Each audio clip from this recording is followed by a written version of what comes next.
പ്രൈസിലാണ്. സ്നേഹമുള്ളവരെ, നമ്മൾ യാത്രയിൽ തന്നെയാണ്. ഏകദേശം വൈകുന്നേരം 6 മണി ആവാറായിട്ടുണ്ട്. നമുക്കിത് കാണാൻ വിജയവാഡൊക്കെ കഴിഞ്ഞ് ആന്ധ്രയുടെ അറ്റം കഴിഞ്ഞു. ഇനി ഒറീസ, ബംഗാൾ, അങ്ങനെ വഴിയിലൂടെയൊക്കെയാണ് നമ്മൾ യാത്ര ചെയ്യുക. ലാസ്റ്റ് നമ്മൾ ആസാം സ്റ്റേറ്റിൽ കിടക്കും. അവിടെ നിന്നാണ് നമ്മൾ അരുണാചൽ ഡിസ്ട്രിക്റ്റിലേക്ക് കിടക്കുന്നത്. അപ്പോൾ 2 സ്റ്റേറ്റ് ആവണുള്ളൂ. സമയം 6 മണി. ഇനിയും നമുക്ക് യാത്രകളുണ്ട്, സമയം ഒരുപാടുണ്ട്. പിന്നെ ഞാൻ കിടന്നിട്ട് വീഡിയോ ചെയ്യുന്നത് വെച്ചാൽ ഇവിടെ എല്ലാവരും കിടക്കുക. ഇതിൻ്റെ മേലെ ബർത്തും മേലെ ആൾ കിടക്കുക. അപ്പോൾ എല്ലാവരും കിടന്നിട്ട് യാത്രയാണ് കൂടുതൽ. അപ്പോൾ ഇരിക്കാനൊക്കെ ഭയങ്കര സൗകര്യക്കുറവ്. അപ്പോൾ അതുകൊണ്ടാണ് കിടന്നിട്ട് ചെയ്യുന്നത്.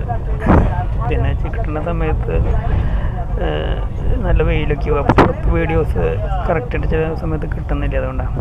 പിന്നെ ആ ചില്ലുമ്മ കുറച്ച് അതിൻ്റെ ഷെയ്ഡ് വന്നുകൊണ്ട് തീരെ വെളിച്ചില്ലാത്ത, അത് നിങ്ങൾ ക്ഷമിക്കണം.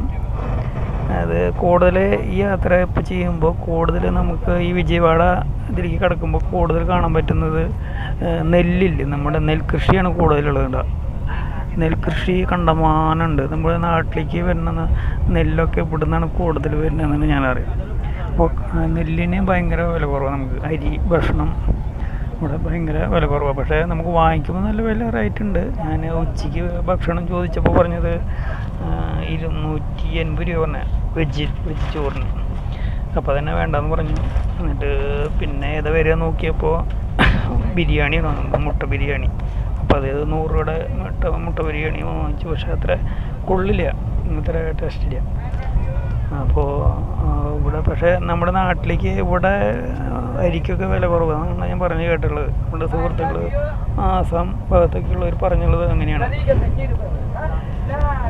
പിന്നെന്താ പറയുക വിശേഷം? ഞാൻ വേറെ വീഡിയോസൊന്നും നമുക്ക് ഇന്നിപ്പോൾ ചെയ്യാൻ എനിക്ക് കിട്ടിയിട്ടില്ല, സമയം കിട്ടിയിട്ടില്ല.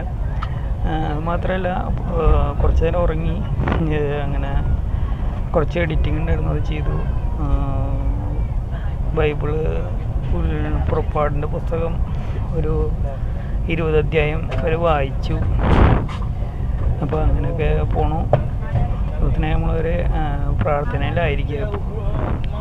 കൂട്ടായ്മയ്ക്കും അവിടുത്തെ ജനത്തിനൊക്കെ വേണ്ടി പ്രാർത്ഥിക്കുക, കുടുംബങ്ങൾക്ക് വേണ്ടി പ്രാർത്ഥിക്കുക, ഓരോ വ്യക്തികൾക്കൊക്കെ പ്രത്യേകം മധ്യസ്ഥം വെച്ച് പ്രാർത്ഥിക്കുക. അത്ര തന്നെ. നമുക്ക് നാളെ വിശേഷങ്ങളുമായിട്ട് നാളെ കാണാം. Okay, good night.